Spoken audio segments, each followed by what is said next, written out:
Good morning sir. Good morning. मेरा आज का क्वेश्चन ये है, जो इन दिनों मुझसे ऑलमोस्ट सारे पेशेंट पूछ रहे हैं कि डबल स्टिमुलेशन प्रोटोकॉल क्या होता है, ये किन लोगों को कराना चाहिए, किसके लिए सही है, डबल स्टिमुलेशन प्रोटोकॉल में कितनी बार आना पड़ता है, इसका खर्चा कितना आता है, और एक एक करके क्वेश्चन। Yes, okay. तो मैं आपका एक एक क्वेश्चन का जवाब दूंगा। जो पहला क्वेश्चन था कि डबल स्टिमुलेशन में क्यों करते हैं, किसके लिए करते हैं। यस।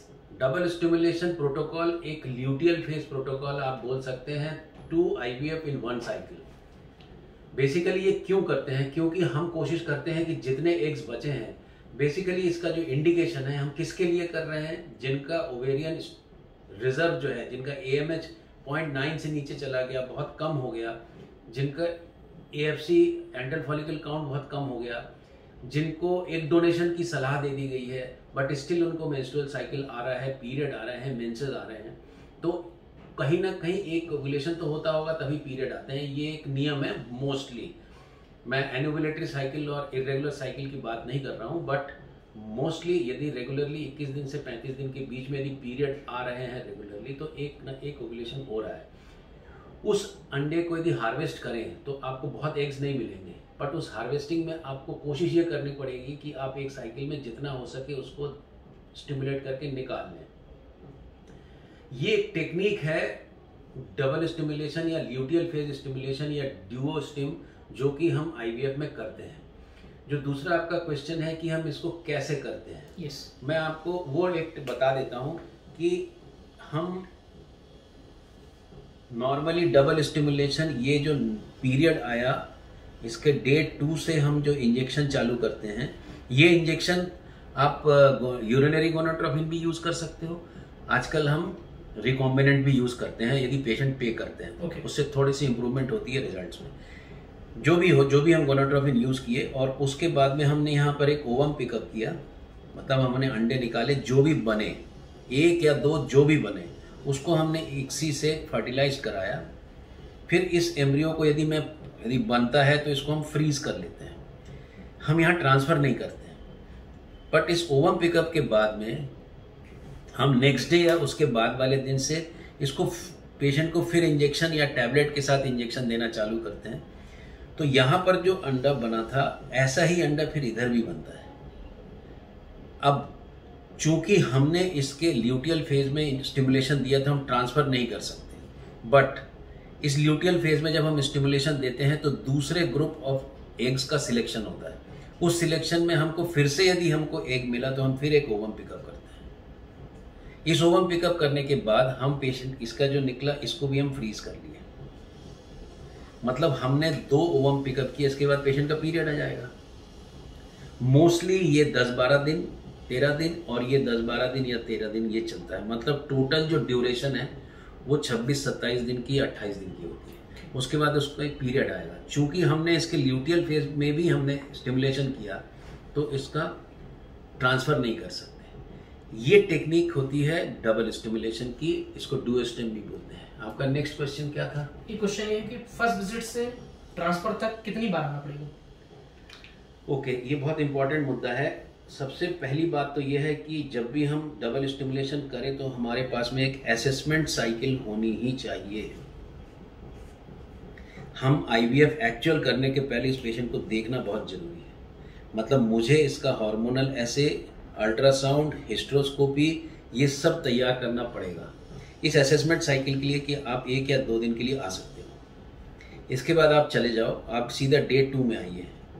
डे 2 में मैंने कुछ ब्लड टेस्ट करूँगा, कुछ हम जांच करते हैं, अल्ट्रासाउंड करते हैं। फिर हम चाहें तो उस पेशेंट को डे 7 या डे 8 को मुझे देखना रहता है कि क्या रिस्पॉन्स हो रहा है। इस दिन भी हो सकता है मैं कुछ ब्लड टेस्ट कराऊँ।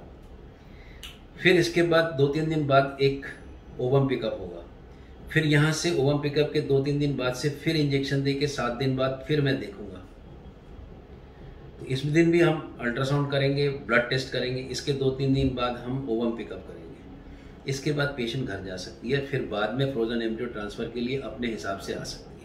इसका मतलब एक असेसमेंट साइकिल, एक डे 2, डे 7, फिर ओवम पिकअप, फिर डे 7, फिर ओवम पिकअप। मतलब ऑलमोस्ट यदि कोई डबल स्टिमुलेशन करा रहा है तो जैसे सिंगल स्टिमुलेशन में हम नॉर्मली पेशेंट को हम सीधा पिकअप के दिन भी बुला सकते हैं यदि वो अपने शहर में उतना मॉनिटरिंग करवा ले, जो कि मैं बोलता हूँ कि आप मेरे यहीं कराओ। यदि करवा लें तो हम उसके विजिट 3-4 विजिट में हम नॉर्मल एक IVF कर देते हैं। पर डबल स्टिमुलेशन में ऐसा नहीं कर पाएंगे क्योंकि हमको पेशेंट को बार बार देखना पड़ेगा, एक असेसमेंट साइकिल में आना पड़ेगा। मतलब पेशेंट को मेरे साथ में थोड़ा ज़्यादा विजिट्स या मेरे शहर में रहना पड़ सकता है, क्योंकि आप यदि डबल स्टिमुलेशन करा रहे हो तो आपके कैसा रिस्पॉन्स हो रहा है, कितना मुझे डोज एडजस्ट करना है, कौन सा प्रोटोकॉल देना है, ये टोटली डिफरेंट होता है नॉर्मल IVF से। ओके। और कुछ क्वेश्चन?